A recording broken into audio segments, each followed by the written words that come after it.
Regal Movie Masters. Unlimited.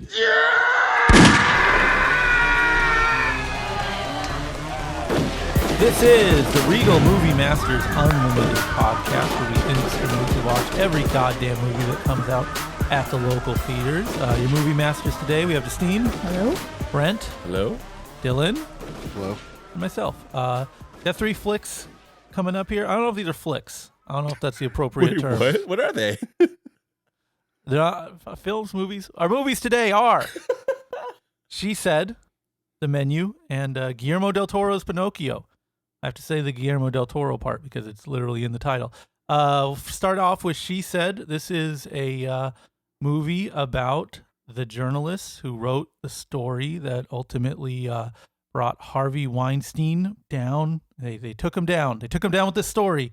And it's a story about the story, which I thought was interesting. I was like really optimistic about this going into it. Really? Okay. I like movies about journalists. It's really weird. I like the really generic ones. I like, okay, proper journalist movie is like someone has to write the story and then they have to have a boss. It's just like, yeah, I told you to stop working on that. I want you to cover, you're covering the golf game. No, I want to cover, all right. Then they do it in their private time. And then their publishers is like, I told you you're off of that. This is too big. You're afraid. You're not a real newsman anymore. You don't know what you stepped into. You're changed. Remember when you got into this business? Remember what you wanted then?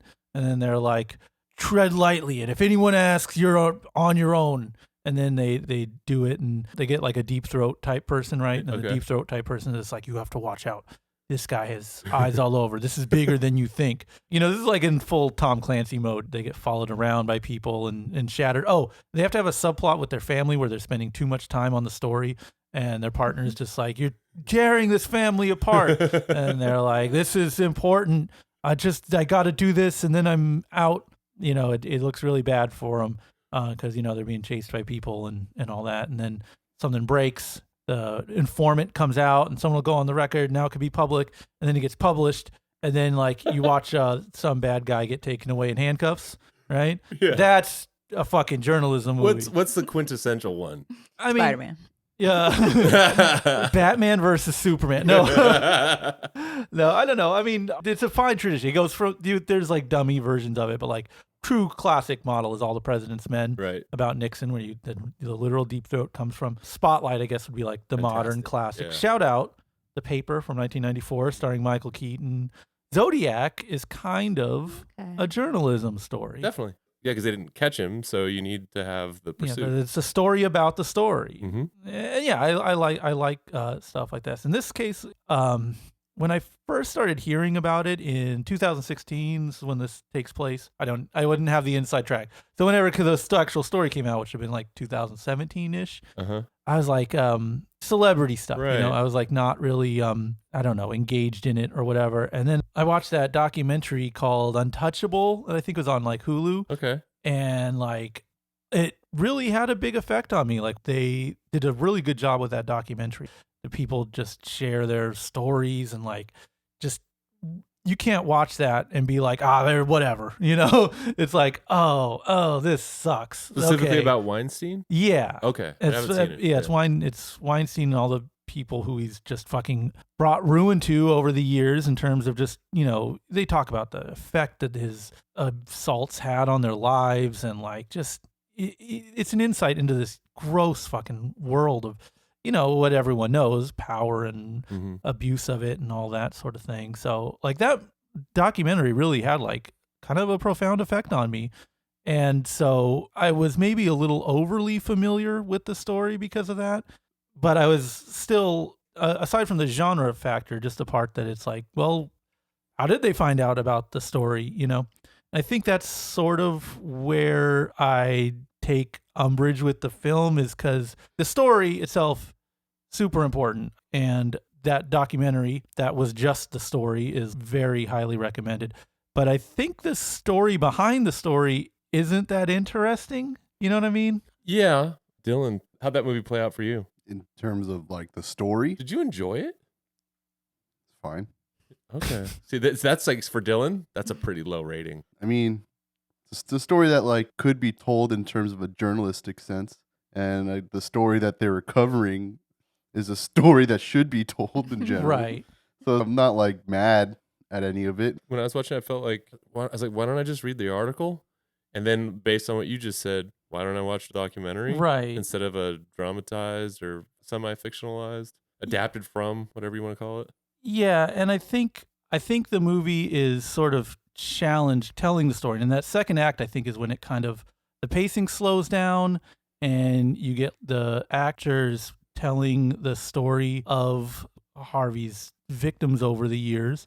And so that slows down the pacing of what is otherwise we got to go here, we got to get there, we got to talk to this person, we got to talk to that person. It's like rapid fire kind of pacing, and then it's like, here's my story, and then it's just a person telling their story for a long time, which is what makes that documentary so effective, is like the firsthand accounts. Here's what happened, and it's hard to watch, and it's hard to watch in this movie too. It's like it grosses you out, which is why it's such a important story to be told, and why I think it's a good movie to be made overall, because like you can't dismiss it, I guess. You know, when it's humanized like that, it can't just be like, oh, whatever, it's celebrity shit, it's gossip or whatever the fuck. No, it was pretty rampant. Yeah. And it's a hugely historic moment. This is a very big turn in that, you know, sexual harassment or however you want to put it. Like, this is a huge moment to be documented. So I don't think, you know, the world is worse off for this film by any means. And you know what? I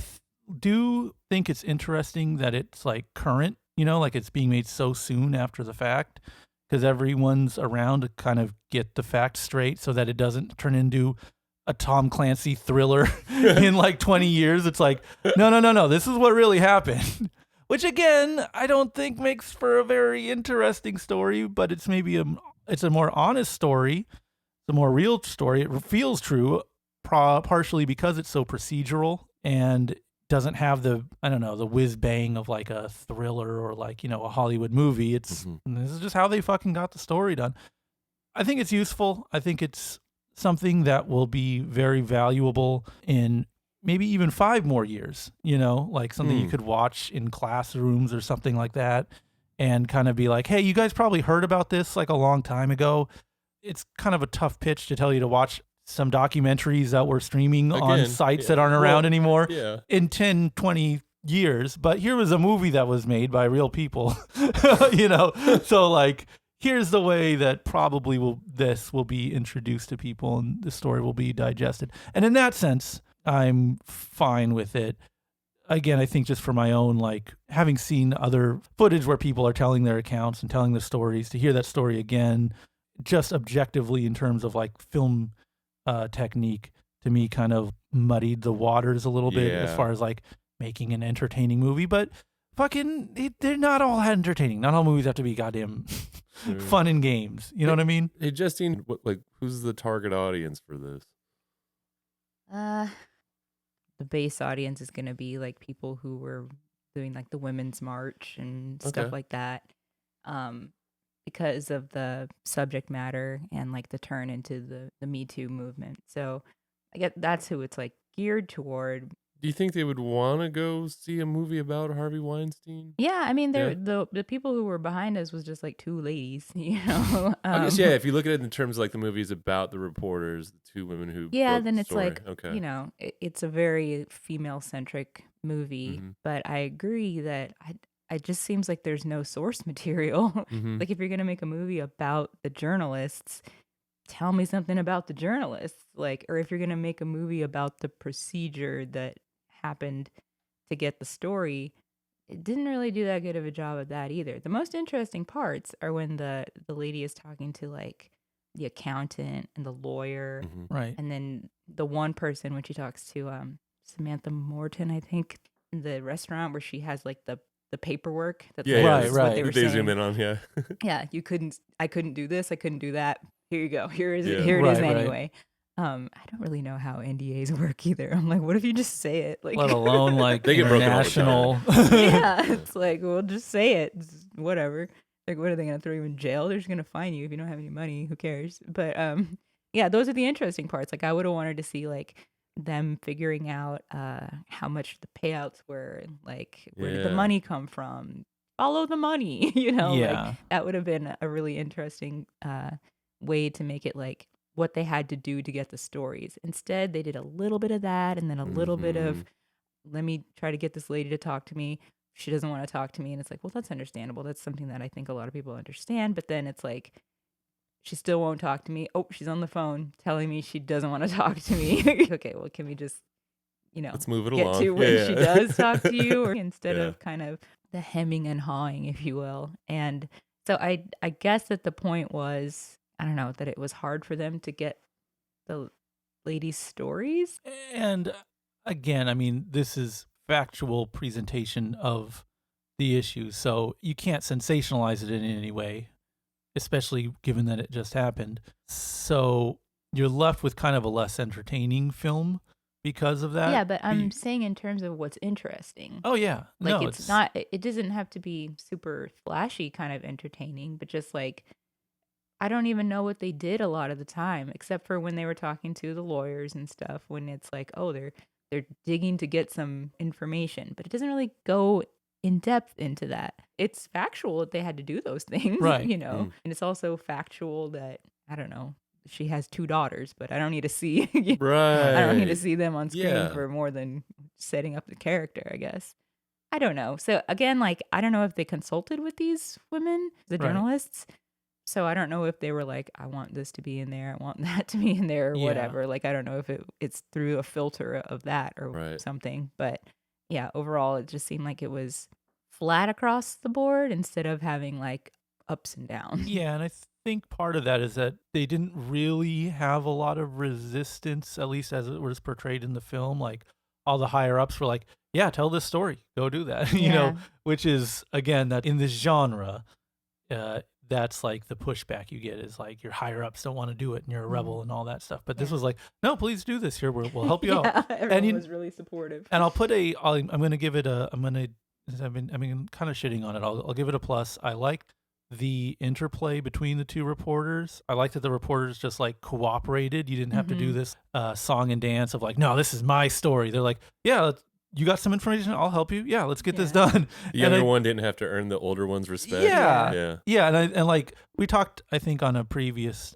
episode about the challenge of big budget international action movies, how they kind of have to really wipe away a lot of the more humanizing aspects of the movie or the story to just get to the fight scenes that everyone can appreciate. This movie had like really human moments, like the interactions between the husband and the wives, and like the two reporters show up and they're wearing similar outfits. That was funny. It was funny, and it was like stupid, and like like that's okay. That kind of rings true to life in a way, and it's not necessary. You could take that out, sure, but it gives it that kind of I don't know, a grounded kind of human quality to it, Which they needed. yeah, They needed in this movie. yeah, exactly. So I appreciated that. I will now to undo that and shit on it a little. Yeah, let's as bring to it the back. as to the stylistic issues, like when they were talking to that lady, that reminded me that all the flashbacks in the movie kind of bothered me. Not Yeah. like they weren't well done or anything, but I think that was something that threw off some of the pacing and tone. It's like we're going here, we're going there, we're talking to this person, we're talking to this person, we're going ba ba ba ba. There's this forward momentum, and then it's like, Oh, yeah, then they'll toss something in. yeah, and then here's Yeah. me in the dance club in the 90s. And it's like, yeah, this person's telling you the story and everything, but I think that kind of affects that contributed to the pacing, I thought, the flashback things. And then something that was immediately glaringly unnatural to me was like, was it an R rating because of the language? Yeah. It Really? seemed so forced. It was like really bad. Like That they, was an R-rated movie? like they wanted to get an R, so they just like added bad words. I don't think you could have the subject matter That's what I and was not thinking. get an R. But I don't know. It was bad dialogue, for Yeah. that, which is kind of funny for a journalism movie. I would have never thought that was an R. Yeah. One of the thoughts I had when we were watching it is, a lot of people, they'll criticize that certain actors are in too many movies. Right. I kind of wish we had a recognizable or distinguished face of an actor in this movie, because it took me forever to grasp how many different reporters we were dealing with. I don't know if that's Yeah. facial blindness. In my notes, I put how many brunette reporters are actually in this story? 1, 2, 30? Like, I had no idea because it just took me a while to, because like you said, they were cutting around a lot. And then there was a woman that was over in England, Right. in Wales or something like that.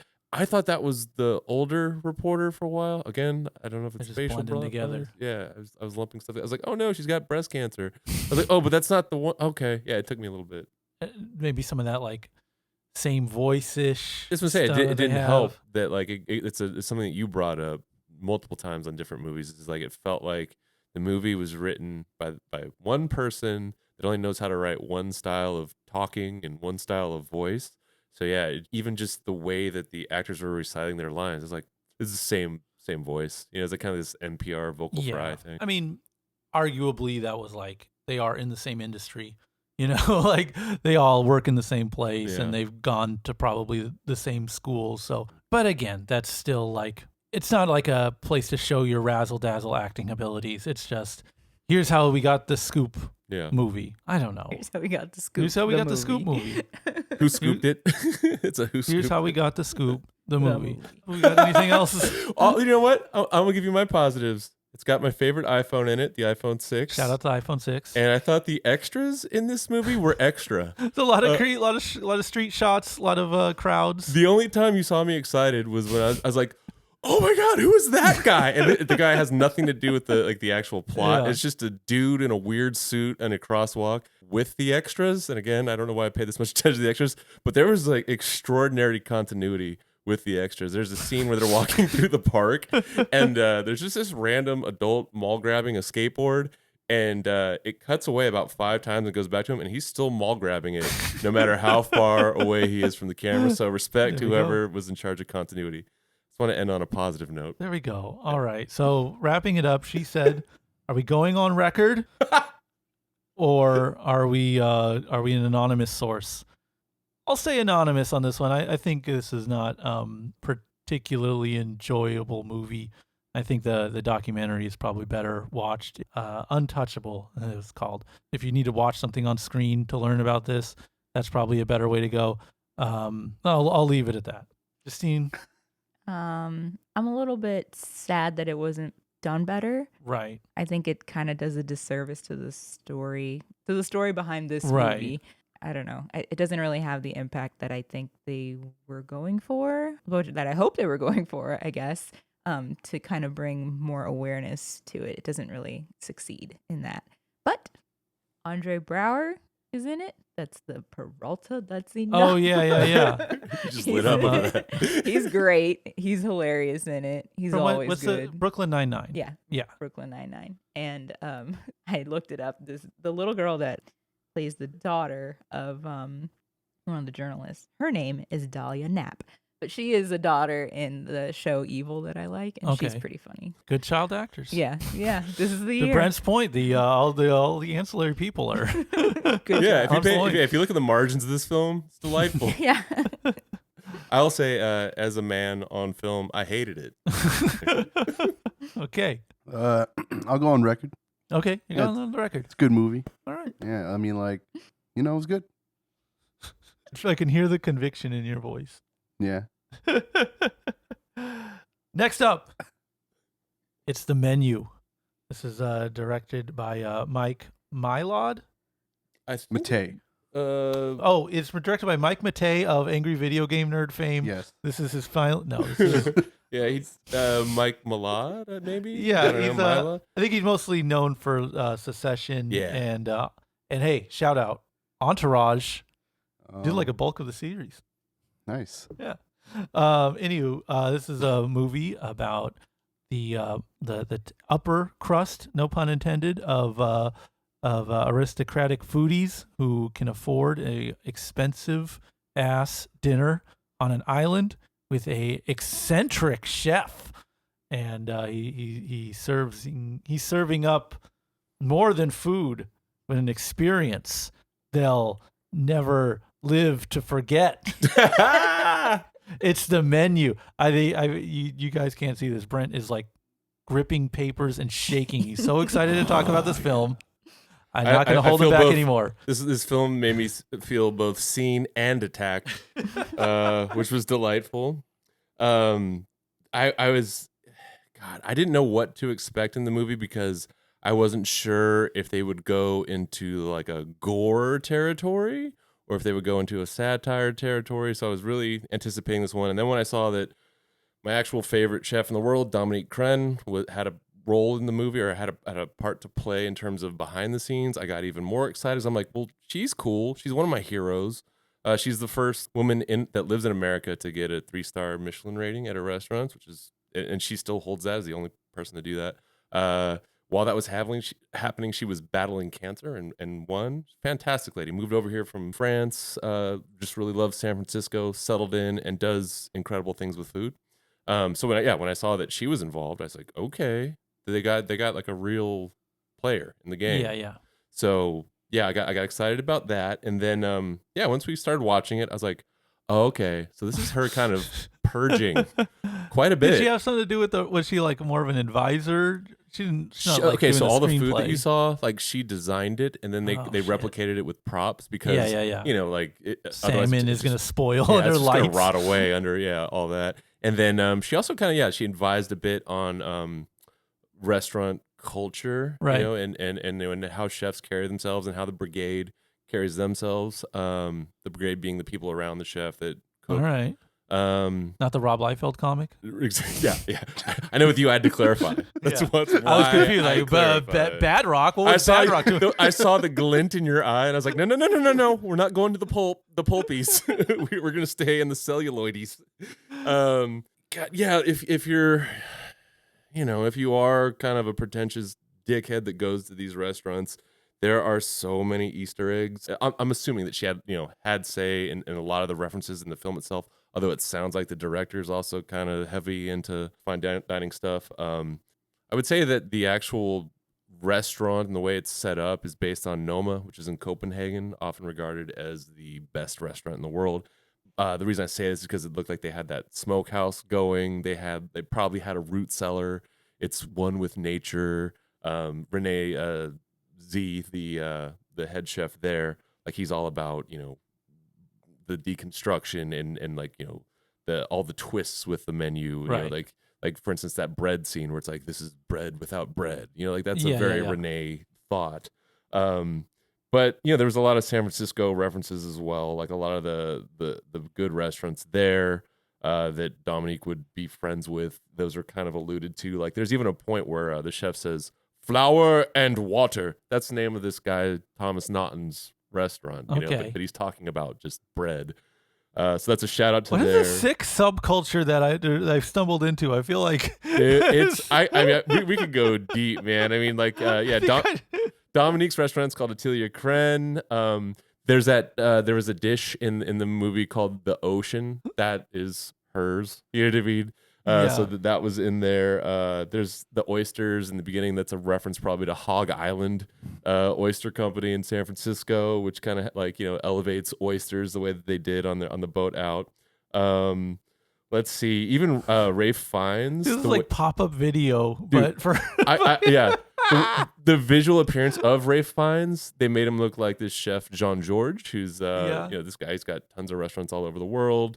He doesn't act like Jean George though. This is produced by Adam McKay and Will Ferrell. It was. Right? Do you think these guys are just like going around to these fucking bougie ass restaurants and are like, hey, make a movie fucking with these people? It sounds like this is a little what do they call it? Insider baseball? Inside baseball? Okay. No. Let me put it this way. Like I started by saying I felt seen and attacked because it's like, and I feel like even Chef Crenn is probably in that position because it's like the food's really good. Right. It is pretentious. It's extremely pretentious. Yeah. It's very expensive. So a lot of stuff kind of needed to be said because like the life of these chefs and a lot of these restaurateurs even like it's excessive. Like right. Full disclosure, I do have stake in some restaurants. I represent artists that have done like scores for like the most expensive restaurant in Los Angeles, for example. Yeah. So I have way more knowledge than I should about this scene and a lot of the people that are in it. All right. And like it's accurate. Like when it showed them walking into the quarters for the brigade when they arrive at the island, it's just like these like bunk beds. An orphan cottage. Yeah, it's an orphan cottage essentially. Barracks. Yeah.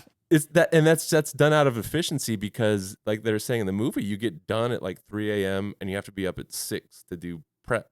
So like you're only sleeping a few hours each night, almost every night, unless you close on a Monday. So that is a very sad thing. How many showers are there? Oh, I don't know. It seems weird. It seems like an inefficient way of living. Did you notice too that the toilets were open? In terms of like there was no doors. Mm-hmm. There was no privacy. As someone who's aggressively outside of this world, I picked up kind of like a cult sense to it. Perfect, because if you noticed, Ralph Fiennes, for the most part, he kind of stands almost at a pulpit in the kitchen, right at the head of the prep station. And if you look behind him, like there's like a cross beam and then there's a vertical beam. So there is a cross behind him the entire time, and he's lit from under. So it's like, yeah, it's very, very culty. Yeah. And the actual culture can be culty as well. Like the yes chef. Right. That's real, and a lot of times, even as like a civilian, if like the character that Nicholas Hoult played, we call him Beast in this household. Word, yeah, okay. So Beast, when he's just like, he's just like, even him, like he's not in the brigade, but he'll still be like, "Thank you, chef." Yeah. That you see that everywhere. The customers saying that. The customers say that. Yeah. I hate that. What do you mean you hate that? I hate that. It's just weird. Like when people call people doctor, right? Like call them their name. You're not, if you're in a setting where they're not being the doctor. Yeah, I think in food, it's a way for rich people to assuage perhaps the guilt of knowing that, yeah, I'm going to go to this restaurant. I'm going to spend an exorbitant amount of money have the prestige. I'm going to take photos. I'm going to be able to say I was here and there was only six other people with me. But I'm breaking down this human being because this person had to basically work 18 hours for me to have this 4-hour experience. How much do those, what are they then if they're not the chef? What are they called? They were the brigade. No, what are they called though? Well, there's the sous chef, which is kind of like the right hand. Yeah, but like all the minions, what are they called? Minions. Okay. Yeah, they're cooks. The cooks. Yeah. But you know what? Like, but in some fine dining restaurants, everybody's chef. So it's like, yes, chef. So you'll just hear that nonstop. So you just don't even know who you're talking to. But that's the thing is that there is nuance to it. Like there is a hey chef. You get it. Yeah. Well, I want to know how much they make. Not a lot. There's a lot of turnover. There's a lot of controversy. In fact, like especially in the age of Me Too and just like pushing toward humanitarian agendas. Like, have you seen the movie Whiplash with the drummer? We kind of talked about it during Tar, where it's just like if you want to be great. The notion is you have to, not only do you do the 10,000 hours, but you also have to just sacrifice your life and get your ass kicked. It's almost a hazing. Mm-hmm. That's definitely a big part of restaurant culture. Like it's just like, yeah, you're gonna walk up and down these stairs, until your feet bleed, but you're gonna be better for it. I wish I could remember better, but they just like completed a study about how like quote unquote successful people, by which they measured by like money. The biggest indicator of having success is luck. So really, like the curve of there's a bell curve and stuff. The curve of like success to hard work or whatever is like it's mostly just chance. Luck is preparation. Meeting. That's what they want you to think. It's preparation. It's patience. You miss 90% of the grind that you don't rise for. You gotta be there. Yeah. You mentioned cult. I like that. That's kind of what it's kind of like the concept behind the brigade is like you're kind of sacrificing your individuality for the bigger purpose, and you must believe in that purpose. The purpose is fucking making food for people, which like is also done by like literally the people in your house where you're born. It does like check all the boxes of what you would call a cult. Mm-hmm. Like there's a leader, a single leader. They alienate you from your people using internal jargon, like sets you apart. Your language sets you apart from other people. Yeah, it's all there. What about those like Alaskan crabbers who are just like, all right, I take like 3 months out of my life and I just eat shit and risk my life, but then I get all the money I need for the year. But it's like that, but you don't It's not there. get a break. It's not seasonal, and you don't get a lot of money. So it's kind of perplexing.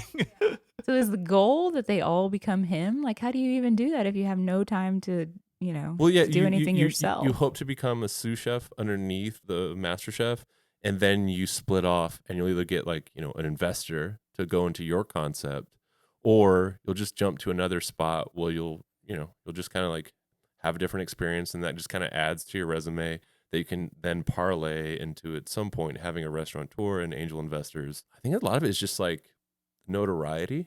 Yeah. And then some people, they do pivot into television, which can be lucrative, of course. Especially if you get like a series. Leguizamo's series in That's what he was the going for. movie. Oh, can we talk about John Leguizamo in this? Let's do some pest chat. Yeah. Here's a little fact about Leguizamo. If you recall, in 1996, he was in a movie called Executive Decision. Do you know his co-star in that movie? Obviously not. Okay. So Steven Seagal was his co-star in that. Okay. And that's who he based his character on. Oh, just watching in the Steven menu. Seagal act. Yeah. So if you're watching the menu, Damn. just think Leguizamo is portraying Steven Seagal. Sneak diss on our homie. He's not a homie. It's a long Steven grudge Seagal's to not the hold. homie. No, he's a bad guy. He's a bad guy. Yeah. All right. Long grudge to hold. It's 1996 to 2022, and you're like, I'm gonna get him. Watch this shit. Spent a lot of time with that fucking guy. Yeah. Emma Stone was originally slated to be Margot instead of Anya And then they found a Taylor-Joy. lady with bigger eyeballs, and they're just like, "Sorry, lady, you're out." Dylan, would you have gone with Emma Stone, or would you have stuck with Anya Taylor-Joy in the role of Margot? I'm cool with Anya Taylor-Joy. Hell yeah. Yeah, I mean, doesn't make a difference to me at this point. It did seem more or less irrelevant who was in it, because it's the big point of the movie is like the spectacle of it, the plot, right? Mhm. I don't think the performances were particularly like that wasn't the focus of the film. They all did a good job Yeah, of of being course. like the Oh, yeah, characters that they were. So I Yeah, think yeah. in that way, the acting was good, that they got across to you. Yeah, but it like, was the all kind of person that serving they're- the greater story. as an ensemble cast. That's Yeah. what they do. Yeah. Like working together. I guess except for Ralph Fiennes' character, there's not really a whole bunch of acting, Yeah. and Oscar-worthy acting. I mean, for a movie that's basically kind of a slasher, what do you kind of Yeah. expect? They're all just characters. They're all really exaggerated characters. Yeah. I think the fact that it's a pseudo slasher, I think that gave them the freedom to not have to even concern themselves with, I'm going to deliver this Oscar-worthy performance. Exactly. It's like, we're not going to get an Oscar. Let's have some fun. The fun part about watching this movie was sort of seeing the pivot, because this is the era of like highbrow genre films, and I would just say like a lot of pretentious bullshit that's sort of paraded around with under the guise of horror or sci-fi or something, and it wins awards and is very celebrated. But there's a lot of hot air, and I was kind of worried this movie was going to be something like that. And thus I was kind of judging it as a movie like that, because those movies, it's a lot of like long still shots on objects and landscape. And it's, a lot of hot air. And this movie that's what's funny, because it's a movie about a really pretentious culture, but it isn't pretentious itself. Mhm. And I think that's like an interesting line to walk. And as it went on, I got excited to see that something was going to happen, because you can get, you can get a good 45 minutes into a movie like this, or one of these kind of like highbrow genre films, and like you can get there and be like, oh, this is it. Yeah. There's not going to be a punctuation mark at the end of the sentence. And this one, once it gets going and it's like, oh, no, this is really what it's kind of promising. Once the kills started going off, it's like, all right, I'm in now. And now I'm not worried about like comparing it to anything, super snooty or whatever. It's just like, all right, let's show me some wacky bullshit. I like that they told you early on, or Ralph Fiennes' character told you pretty early on. He said, "Oh, we're all going to die here tonight." Yeah. And you're like, "Oh, Yeah. how's that gonna happen?" They do. And then when it starts happening, did you have any sort of physiological response at any point in the movie? No, None of you. No. no. What Just would have me. given you a physiological response? What do you mean? Yeah, like what would have gotten your blood flowing in this film? Oh, everyone died one by one. Picked off. Yeah. You think that escalates it? For Because me, there's like I just wanted that. want to see some fucked up shit. Yeah. Yeah. And I get his point, actually. Yeah. Yeah, because like at the end, when it was like a mass death, I was like, oh, come on. You could have been plucking these guys off one at a Especially time. because they set it up that you might think that because they learned so much about each individual character. Right. Do you think they could have, like, because they were telling you about their lives, they could have created death that would have, like, taught them a lesson, that would have taught them how to appreciate life? Yes. And I was gonna say, yeah, what I wanted. like Dylan. So what would be like the let's talk to our the friend Dylan real quick. methodology or the ways you would, I don't want to say teach, maybe more like trap people into learning these lessons about their life that would make them appreciate them? No, it felt like they were setting that up in a way, and I heard somebody in another row say, "Is this going to be some Saul shit?" And I hope that Dylan heard it, but it looked like he didn't because No. it was to my right and Dylan was way to my left. I was hoping like someone was eating glass or someone had to push their face against a bunch of knives That's so sitting in a lawn chair. Yeah. I just wanted that. If this movie was made in 2005, it would have been that. And I wanted that. It would have been an Eli Roth movie. Mhm. It would have been Power Man 5000 would have been on the soundtrack. Would have had, I don't know who any of these ladies we're talking about. It would have had a real star. Would have had Mia Kunis or Paris Hilton in it. Would have been a real movie. But we got something. They missed their chance to make a real great movie. Who would? I have a question for Yeah. everyone. Who would you recast if you had to recast the whole cast? Everyone. Yeah. Do we want to stick to 2005? You could whenever That- you could that do. theme? You could do from now or present. Who would you recast if you had to recast the Everyone? whole cast, knowing that this is an ensemble with like like 15, 20 30 people? You don't say that without having some pitches yourselves. Oh, okay. Well, I want the main chef. What's his name? Chef Sue. Chef Gordon Ramsay. Chef Gordon Ramsay. I like Emerald to play him. Chef Slowick. Oh, you want a real chef? Okay. I want Emerald. Yeah, I want him to be there. Okay. I like that. I mean, I guess everyone else can stay. I just want Emerald to show up yeah. and be himself. You just want him to scream "bam" instead of clapping his hands. Yeah, basically. I want Yeah. Bam. I want like a ponytail. I want everything. Or no, he doesn't have a ponytail. That other guy has a ponytail. So do you think That guy's canceled, by the way. Yeah, Ponytail guy's I gone. learned Yeah. earlier. We which don't guy? talk about him. Mario Batali. Oh, okay. He did Italy, but he had to step aside, and then Mhm. Nancy Silverton stepped in to kind of be a PR push, with the whole thing. Like, well, we put a woman in charge. All right. Sorry, a little too inside baseball.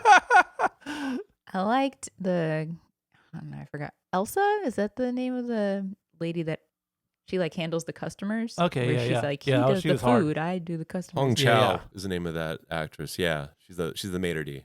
She's good. In Yeah, there. tough. She's But real not tough like in it. overly. Yeah, and then she has Jesus. the best death scene too when she, Mm. she's fighting the girl and she gets stabbed, and then she's like, "He didn't tell me about that thing. I didn't forget." yeah, just yeah. going out like a goddamn 'Cause legend. that's like Yeah. worse than death is being accused of like forgetting or Negligence. screwing something up in Yeah. those like high pressure situations. Yeah. That's So- a good part. I mean, I don't know. We're busting balls here. This is like a fine movie. I think it was like, does qualify as a thriller, right? More than not a slasher. That's why I it's asked if you had a thriller. physiological response because I felt like there's suspense building throughout. Well, I think that was tempered so much by like the comedy that it's sort of Yeah. I don't want to say leaned into absurdism or anything. Well, I guess it It did. Mm. It Yeah, absolutely okay. did. So it's hard to be like, oh God, are they going to make it? When they're like, hey, none of you guys are going to make it. You're all terrible. And then they're all terrible, except for that, What about the Judith last, Light, what's that? Judith Light, the Oh, yeah. wife that Yeah, was she was getting cheated on. She was fine. And Leguizamo's assistant was fine. What? She stole money from him. Who cares? He's Steven Yeah. Seagal. Was the point he was making was she didn't do anything with her life? And she was like a rich kid? Because he's like, where'd you go to school? Oh, yeah. Brown. Did you have any student loans? No. Yeah, you suck. It was a hard line. She's not doesn't deserve Yeah. the death. The finance bros were really played up. Yeah. That was definitely like the caricatures Yeah. of the film. And then okay, so there's I guess there's some innocence. Yeah. The food critic lady I like. And wait, what'd the old guy do? He just hired a hooker? That's not. And he goes to eat at the place that Yeah, didn't he like- goes to eat at the place, but he doesn't even care. And if the guy's all about like people experiencing the food and like caring about it, Yeah, so just say how about instead of fucking setting up an elaborate goddamn saw trap, just say no, you can't come. We have a limit of how many times. Well, you he can come. killed John Leguizamo because he didn't like his movie. And by the way, you took his money. Man, it's almost Dipshit, you're such a it's fucking- almost like the guy's mentally ill and Yeah. has no logic behind his Psycho chef. Yeah. Death is on the menu. And I don't know. I don't like all the little chef people having to die. That seems unfortunate. Yeah, they didn't really. They were just working hard, doing their damn Yeah. job. But again, if you're You're in a cult. I get it. yeah, It's yeah. fine. Do you think it would have benefited from being a little more slashery or a little more explicit in like the gore or death or torture scenes? I think because I appreciated the movie so much, it didn't need to do that. But hearing Dylan's criticism is valid because it'd be a markedly different movie. Yeah. But I think it would play bigger. You know, if you're the studio, it would play bigger if you had more gore and more individual deaths. Right. So I don't think he's wrong with that necessarily. But for like a completely pretentious dickhead like me, fucking Yeah. brilliant. You know what I mean? Because you're like, oh, they know the thing. They said the thing. Right. It's a real weird like demo to pitch to. Again, this is what happens when fucking It's I think Hollywood people write movies. Exactly, 'cause that's all it's you a know case- is this shit. when you're getting movie money, Yeah. you know, it makes sense if you have a director that's like, hey, I went to Nye Engelsk in Bergen, Norway. Yeah. And it was this island and there was this and hey, maybe we should ask Dominique Crenn if she'd want to be a consultant on this film. She'd never say yes. Oh, she said yes. Okay, let's make this. And hey, you know what? Yeah, let's do a love letter to fine dining, and Yeah, we'll this reference is all a- these things and we'll stoke out all these people that have been, like the 1% of people that have been to these restaurants, so. I think this is like I noticed in Saturday Night Live early on that they write a lot of sketches about like either musical theater or like being in theater and school. And it's like, oh yeah, all you writers went through that. And so you think that like everyone has these shared experiences in your improv comedy groups. Yeah. But it's like there's a disproportionate amount of improv comedy sketches in Saturday Night Live because all the writers did a lot of improv comedy as opposed to like, working retail or something. Or like on Joe Rogan's podcast, how like everything, it could be somebody who's just like, yeah, man, well, I did 3 tours in Afghanistan and man, I don't know, man, I'm just glad I came back. Be like, stand-up comedy is a lot like going Yeah. to war. When I was at the store, I felt, constantly under a barrage of missiles and, just landmines all around me. I mean, would you say that stand-up comedy is a bit like going to war? And the guy's like, I was in Afghanistan. Yeah. That said, again, I didn't think the movie was like fully up its own ass. It was about an up its own ass culture, but I don't think it was up its own ass. And again, I can't stress this enough. Something happened. They did something in the movie. And Yeah. I'm always okay when you're just gonna have something happen. And I know that sounds real obvious, but watch enough fucking movies like this where just nothing goddamn happens the whole fucking time, and you'll be very appreciative when at least there's a plot, Yeah, you talk about the pretentiousness in preparation for this episode. I went ahead and pulled some menus from some of the. Again, I knew better than to hold back on your enthusiasm here. The dam is burst. This is we're in the Brent zone here. Everyone gather around. So if anybody watches this movie and you think, oh, this is nonsense, none of this is based on anything. No, everything in this movie is based on something, even the mess, the murder. Here I am holding a menu from The Via by Barton G. This is a restaurant inside of Versace's old mansion where he was murdered on the steps. You can go in there. There's 6 seats at a time, and it's one of the most pretentious experiences I've ever Very had. tasteful.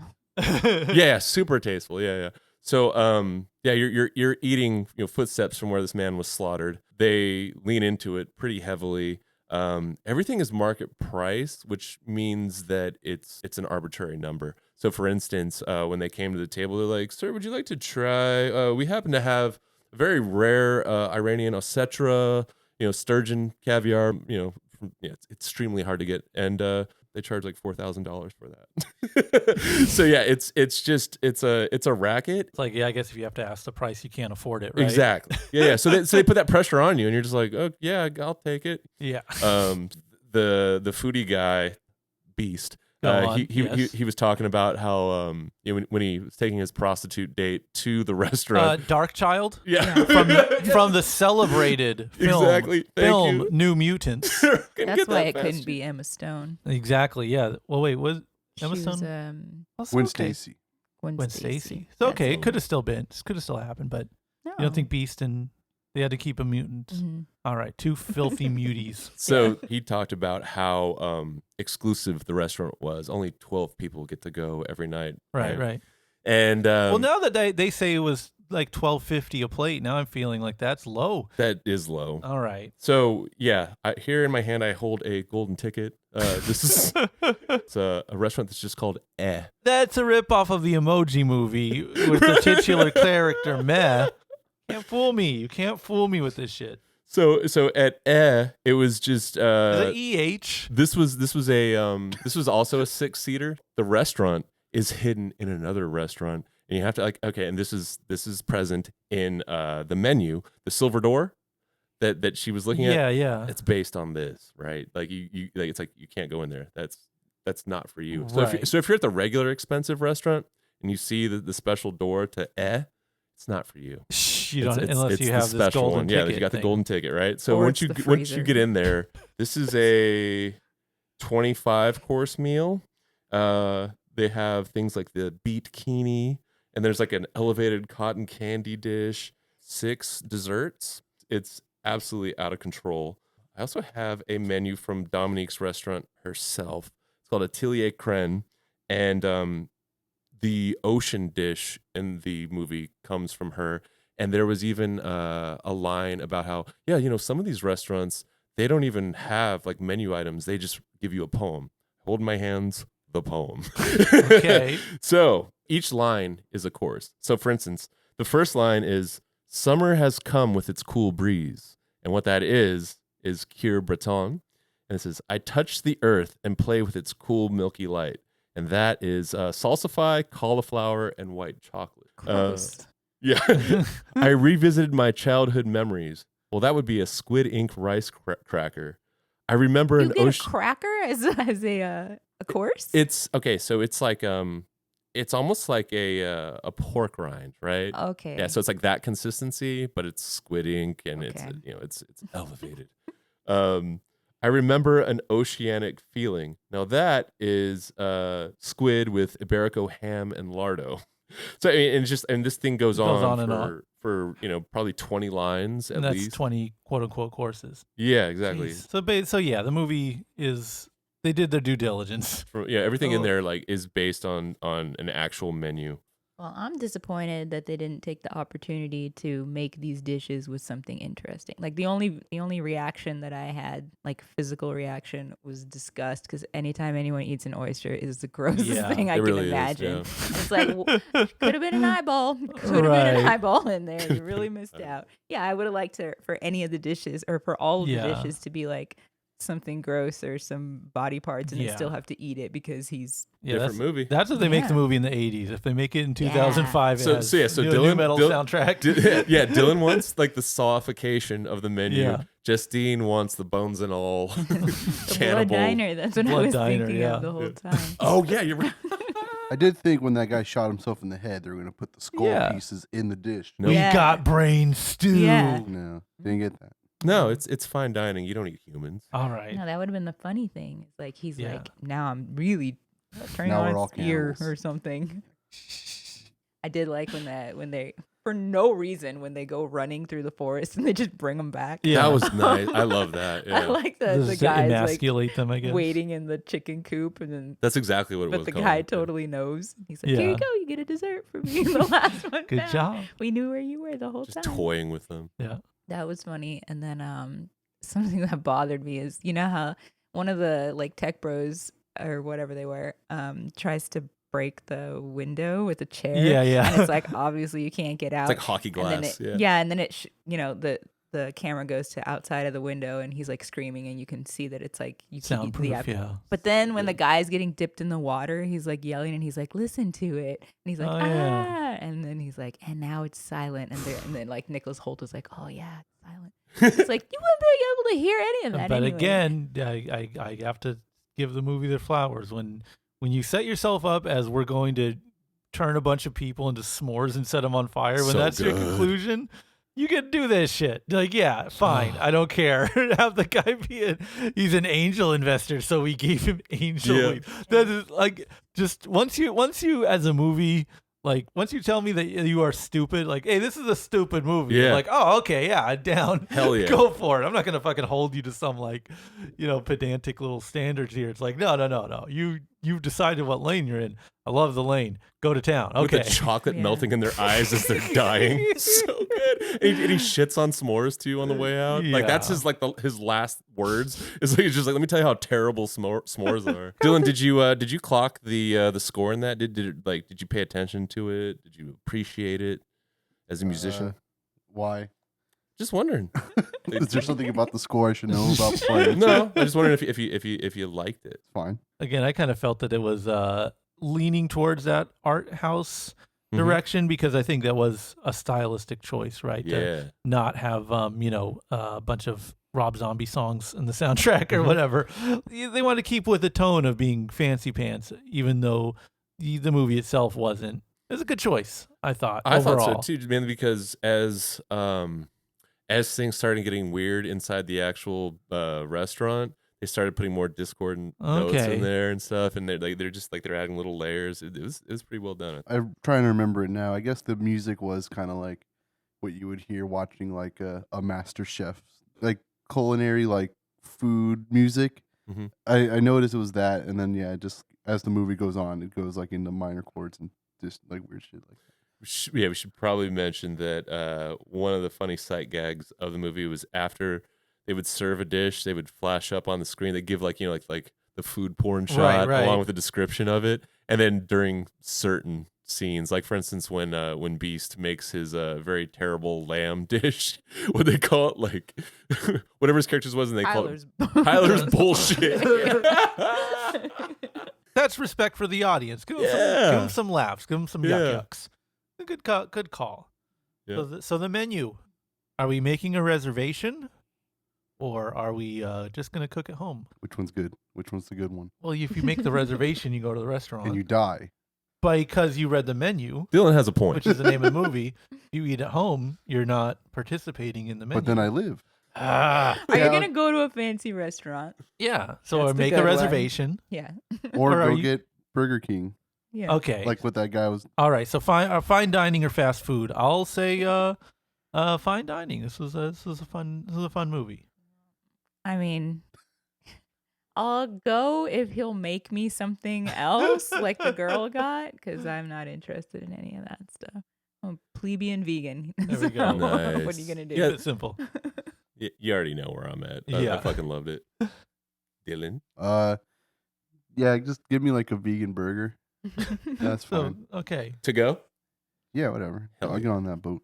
Then automatically know how to operate a boat. And then eat the burger on the boat with my blood-covered hands. Just going to like park it too. I wanted it to be poisoned. I don't think she parked it. She just ran it into the shore. I think the boat died. Oh. She's like, I wanted to get this view. I thought she slammed it into the shore. No, the boat just died. She's like, God damn it. So she's just taking the break right there. Oh, she's stranded out in the. Well, then Jason could go up and get her. That could be the last one. That's the guy true. that shot himself in the head, he turned into a ghoul and haunts the lake. The angel man didn't die. And now he's a demon. Yeah. Okay, this movie's good. This is what they call cliffhangers. The last movie here, we watched Guillermo del Toro's Pinocchio. And you have to say Guillermo del Toro's Pinocchio because we had Pauly Shore's Pinocchio and Disney reboot of Pinocchio come out this year as well. So in the theaters is Guillermo del Toro's Pinocchio. This is a stop motion animation. Oh, it's stop motion? Yeah, like total like Nightmare Before Christmas style retelling of the classic Pinocchio tale. Because I believe Pinocchio, the story is in public domain at this point. I don't know. Is it? Well, the book was written in 1883. Oh, okay. But things that you can't do public domain is like the, Jiminy Cricket and the Fairy Godmother and stuff. I don't know. I've never read the original book. I don't remember. I don't think anyone has. Does it exist? Yeah. I don't know. The story has been a public domain work in the U.S. since 1940. Oh, so that's why that's when the original Pinocchio movie comes Since out. 1940. So it's an old. So as soon as they got the green light to make this, to not pay anyone the rights, Disney was like, okay, do the Charleston over here and get this movie done. They can't sue us. So, you know the story. It's a grief-stricken father creates a wooden puppet to remind him of his little boy. The boy is brought to life by magic, and as an animated puppet, he seeks to become a real boy. And that's the That's normal it. That's story. the base. Well, no, this is I guess he doesn't really. So this Pinocchio one doesn't care. No, Pinocchio doesn't give a shit. He just considers himself a real boy. Yeah. He declares himself a real boy. Yeah. Even though he is clearly a puppet And he knows it. out of wood. He knows he's made out of wood. But he's like, I'm a real boy. Yeah. I'm just made out of wood. Right. So then the saga is him just let loose onto this world that doesn't understand him. A world of fascist Italy of the 40s. So it is, man, I fucking love Guillermo del Toro with the passion of 1,000 suns. I am an unapologetic stan. I've seen just about everything he's done. I don't know how he's still good. Everyone else who I've liked has turned to shit. Guillermo del Toro is still that fucking guy, man. He is he is unstoppable. And I think this is my second favorite movie this year. I think Crimes of the Future with from the other guy I'm a fucking huge stan of over David Cronenberg. That's number one. I don't think you can beat that one, but that's again personal bias. But this movie after that, I think this is the most like jaw open, like thrilled I was watching any movie that's come out. It's so astonishing visually. Like this, I'm really happy I saw this in theaters. I think we're kind of rushing to do this. Only me and Justine saw the movie the other. So it's not even out yet officially. Yeah. It doesn't come out until next month on Netflix. Yeah. So this was like a limited run screening. So it was at a theater that is not in our general We had to hustle. where we normally go, and it's like at 11 a.m. like 2 p.m.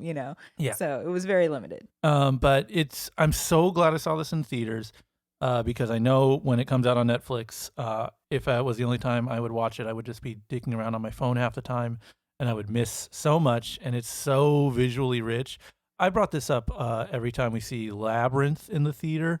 That's a movie that like you can watch streaming and pay half attention to, and you'll be doing yourself a great disservice because like visually there's that Labyrinth is so rich with details and like just crazy creeps in every nook and cranny that they could shove in there. If you're not really paying attention and watching everything in it, you're missing days of crafting a weird little worm off to the corner.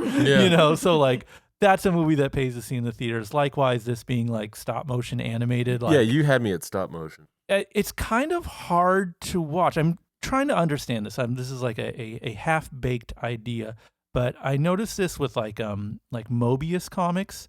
They're kind of hard to read because they're masterful, like amazing detail.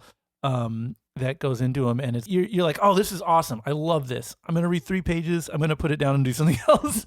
And that's, I think, a challenge of like really good drawing, specifically like cartoons that are very well animated. Like Ralph Bakshi stuff comes to mind, but even classic Disney, Ghibli stuff. I think that's part of my challenge with those movies. It's like, this is amazing. I think this is actually hurting my eyes. It's so much detail crammed in. But then you could watch like, I don't know, that's why Family Guy looks the way it does.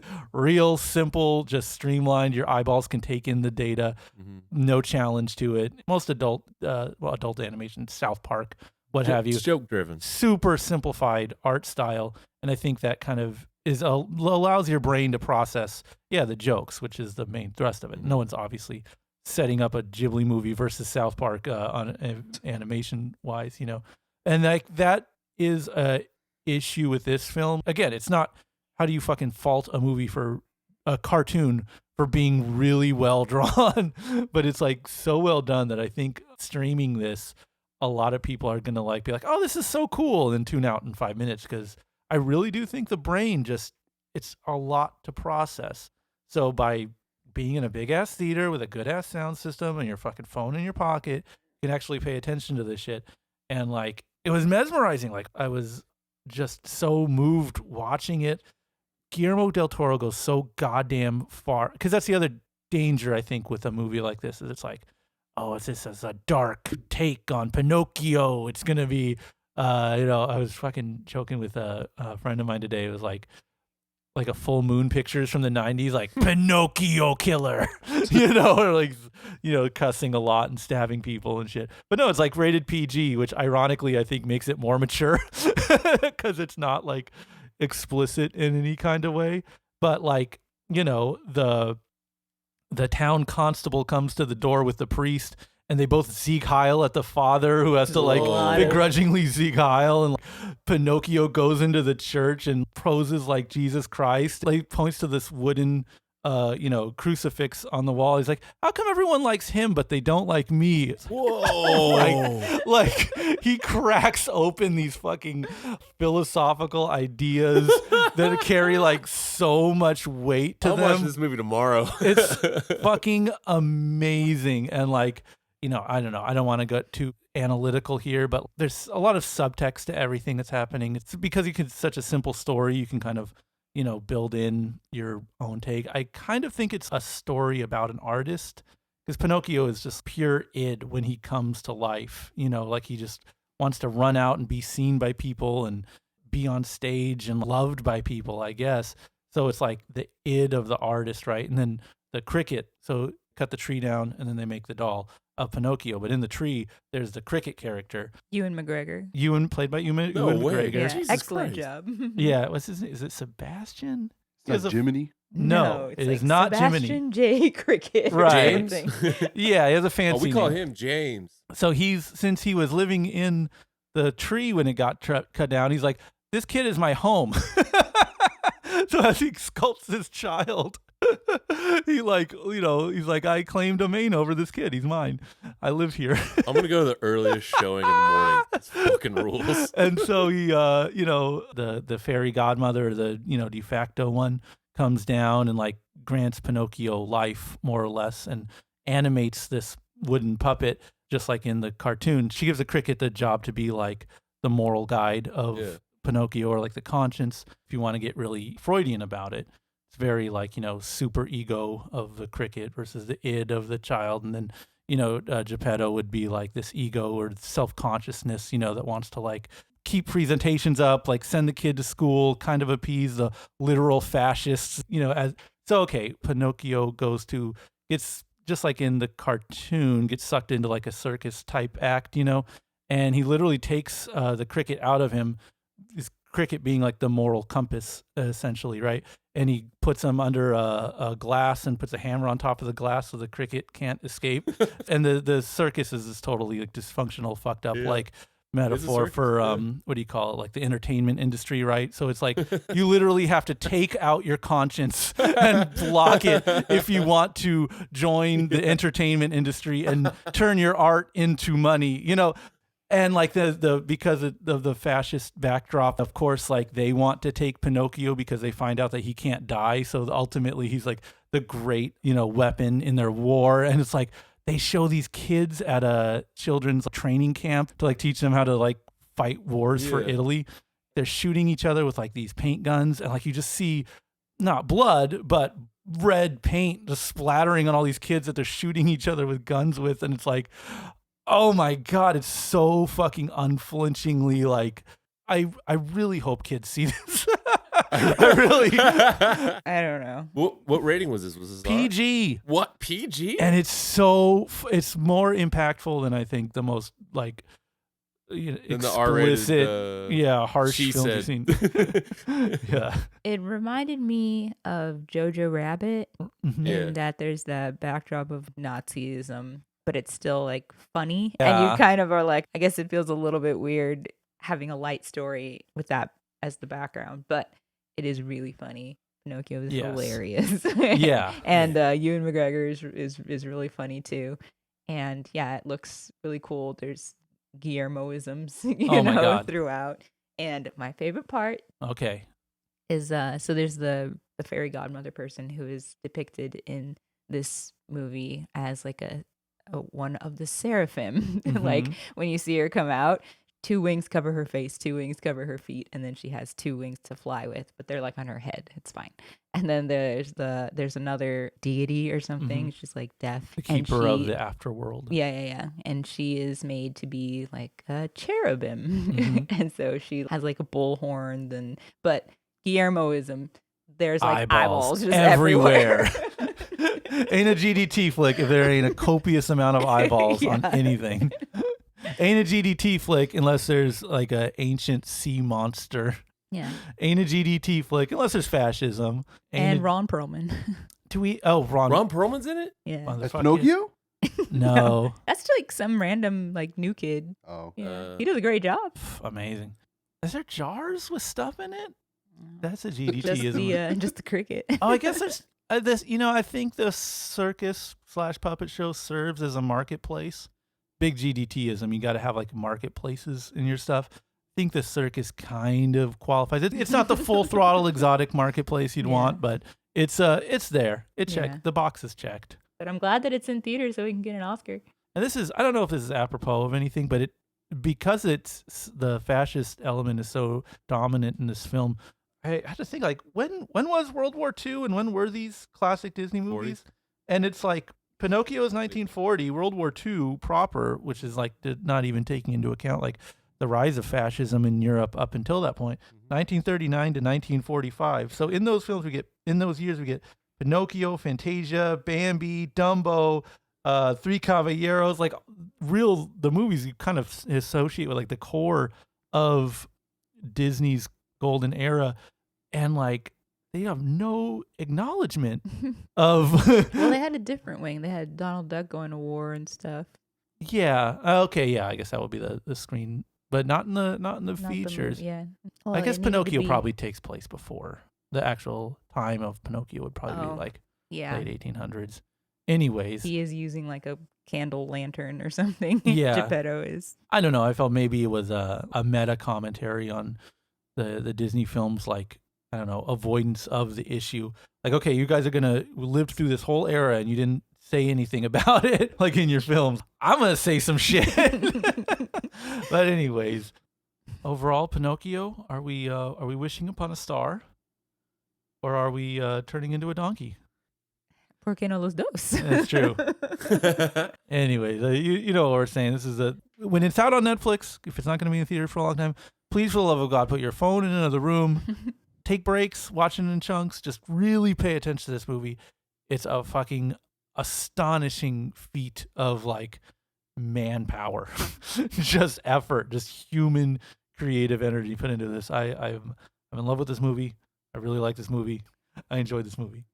I'm going to wish upon a star. I'm going to turn into a real boy. Yeah, I totally missed that. You're right. He didn't give a fuck about transforming. No. He just was. Yeah. Suck my fucking dick. I'm Pinocchio, bitch. Why did he say that in the movie? Well, because it still that? counted as a you PG. can burn one of those in a PG movie. PG is fine. Brent, what do you got? What's in the news? All right, so I'm going to talk to the male movie masters over to my left.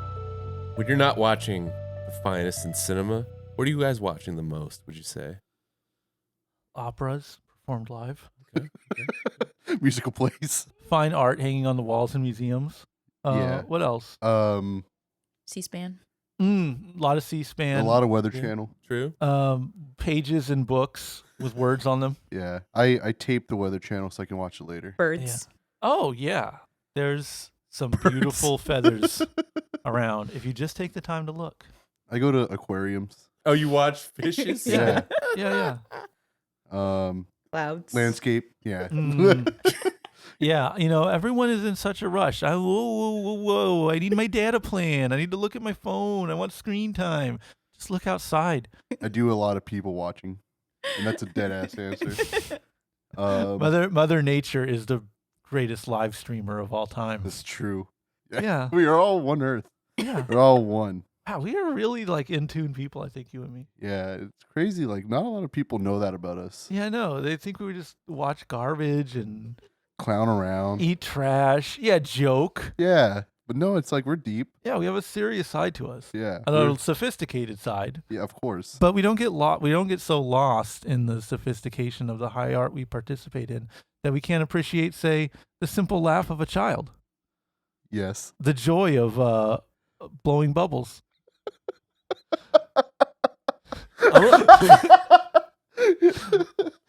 With that said, I'm about to blow your guys' mind. Go for it. I'm going to tell you about this invention. It's this thing called YouTube. Mm-hmm. Never heard of it. Yeah, I mean, you guys are too busy blowing bubbles and watching landscapes. Uh-huh. That I don't expect you guys to know about it.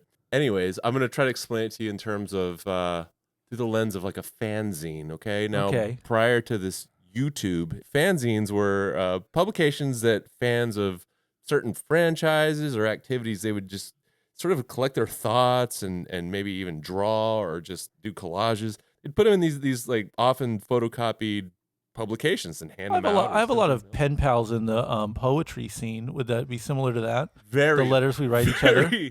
Very similar. And that's why I went with this fanzine concept. Anyways, on this YouTube thing that I'm telling you guys about for the first time in your lives, there's a lot of fan-made content. And that's kind of the roots of it.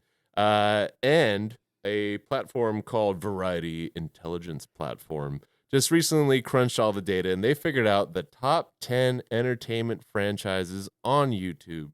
And I figured we'd like the channels on YouTube.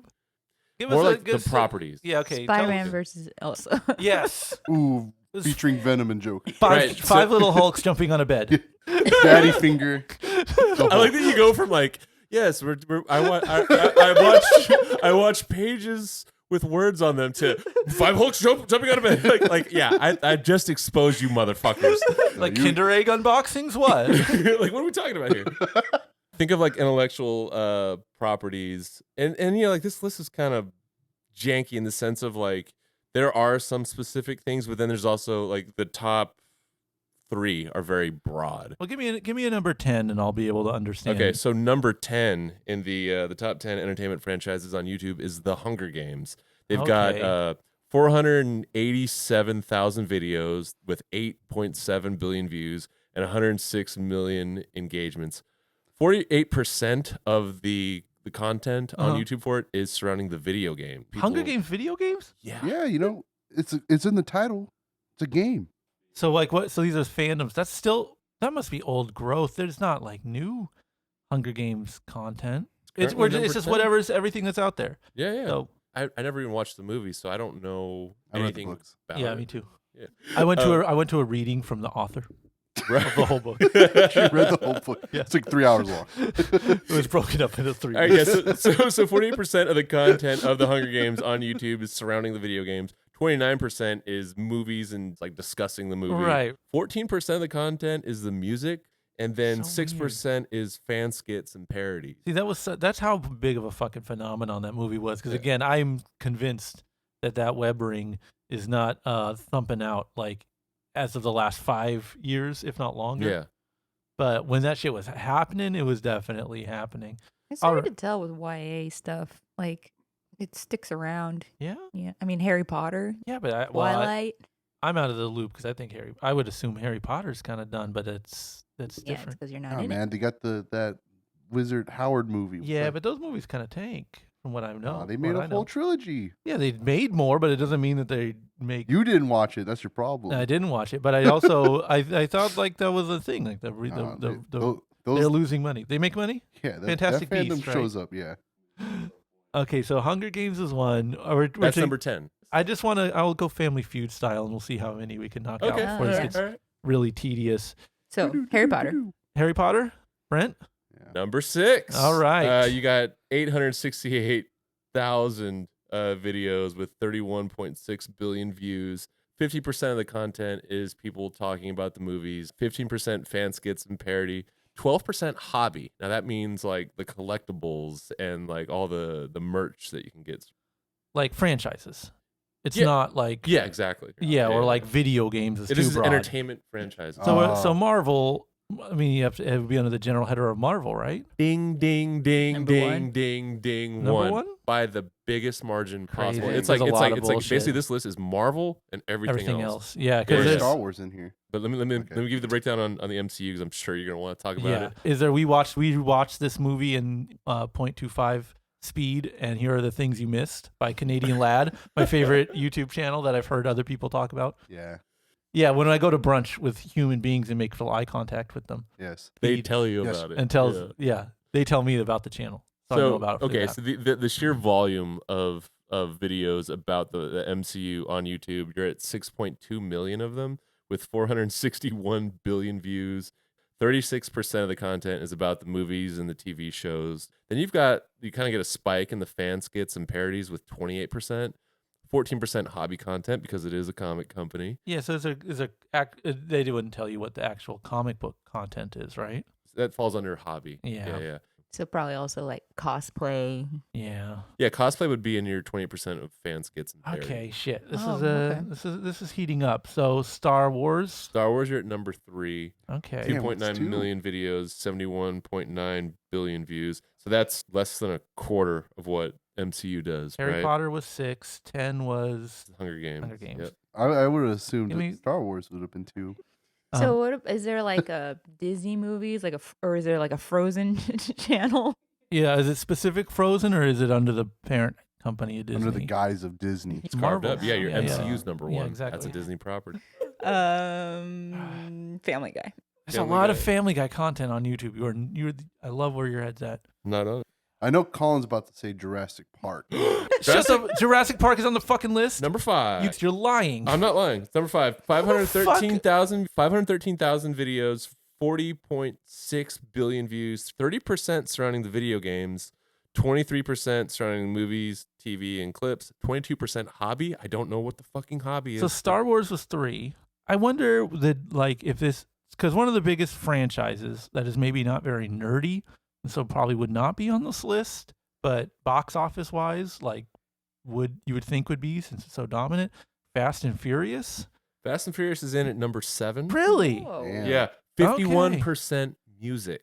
Yeah. Too on there. fast. Yeah. Too furious. Yeah, that's a good song. Fast, 38% surrounding the actual movie Oh. clips and such. 4% video games. I didn't know there was a fast video game. Bro, you can't fucking tell me there's Hunger Games and then be shocked at the Fast and Furious games. That's astonishing Yeah, to me. they're That Again, all I'm too racing busy games? fixing transistor radius to know Ah. about any of this. Fast, Furious, I've- Forza. Check this out, though. Only 1% of the Fast and Furious volume is from fan skits and parodies and cosplay. Yeah, they're not. All Your right. family. Ugh.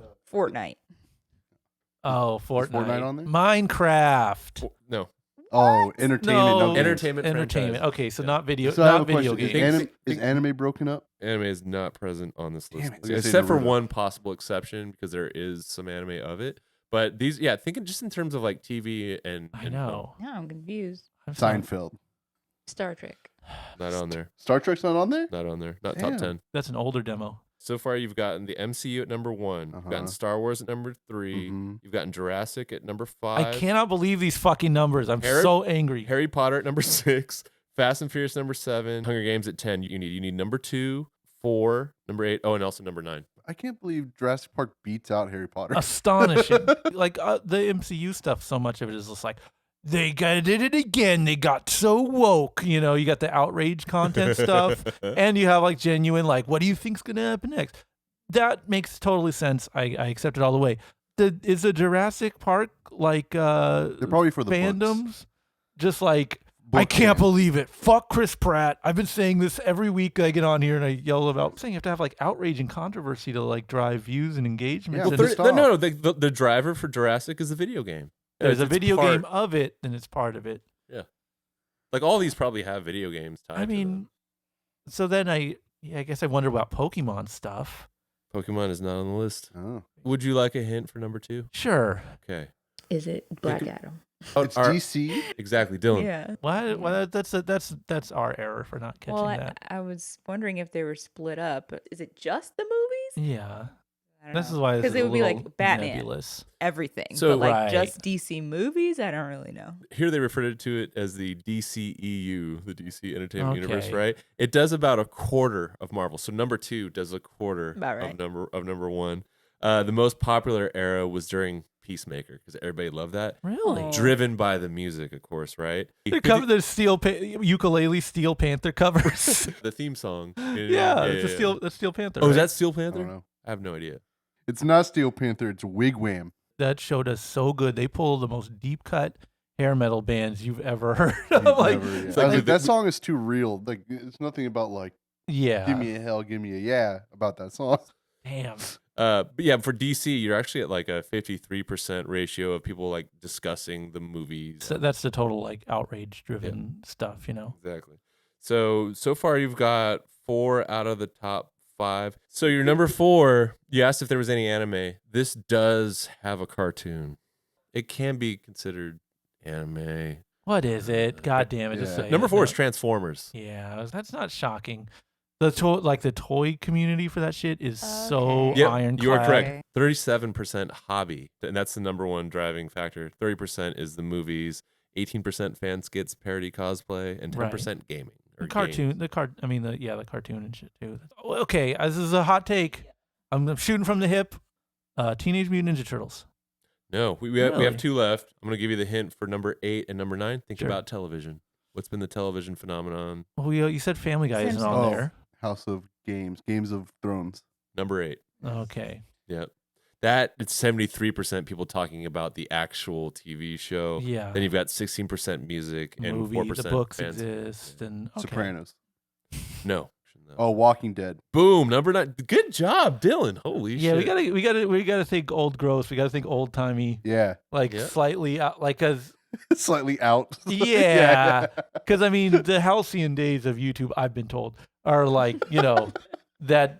Like you watch a video uploaded in 2012 and look at the fucking views, it's like holy god, good lord, Yeah. Whereas like something produced in the last year that has like really high production value and substance and all that, it's just like yeah, a couple people care in comparison. What's driving Walking Dead to this day is the video games. It's 45% of the content on YouTube. 42% surrounds the actual show, and then 7% fan skits, parody, and cosplay. all these things that are like promoted so heavily, like a huge chunk of it is video games. And I've never thought about video games as they relate to Transformers or whatever happened to like card games, like you just get your family together. Have a regular deck of cards. Yeah. And just, there we go. Goldfish. What's the fish. what's the Go Fish Uno. YouTube community looking like? The live stream? Is that on Twitch? You play Go Fish on Twitch? That's my number 1 videos is when I play Go Fish by myself. Good job. I was looking it up because I heard this statistic recently, how many videos are uploaded to YouTube every hour. And this one says, on average, more than 150,000 new videos are uploaded every minute. And it's just crazy to me how much stuff there is. Because these numbers sounded small to me. 720,000 Yeah. videos about Jurassic Park. Yeah, but then there's like how to change your steering wheel Oh, on a those are the ones I'm 1994 watching. Yeah. Toyota Corolla. I love those. Changing out a part on this specific washing machine model. Yeah, That stuff saves you so much money. that shit is Oh. that is like the Atlas holding up the world of YouTube. You think it's all fucking streamers and cringe comps and No. outrage and all this shit. No. It's fucking repairing the dashboard light of your Mhm. 1998 Ford Focus. So, like probably like a WebMD sort of crossover too. Just like, Right. what is this thing on my neck? Yeah. And there's so much, like I'll upload like here's a audio sample of a Weird Soul record that I'm trying to sell, like just not even made for public consumption Yeah. kind of videos. That has to make up a bulk of those 150,000 uploaded a minute. Mhm. Yeah, a bulk of that is just like, I don't know. You tell me what this is. here's me going through the book of tonight's homework. Just put freeze on things. Can It's you easier to do imagine this the way. facilities that just have all the servers that hold all of this crap? It's like you're flying on a spaceship that you're building at the same time. You know, it's like they just keep uploading, keep putting in servers. Hurry! And then underneath Atlas is another Atlas holding Atlas up, and that Atlas is NordVPN and Raid Shadow Legends and all the ads that pay for the shit to get Unbelievable. made so that the servers are paid for. What a hustle. All right, Movie Masters, I think we've served. We did a good job. I'm proud of us.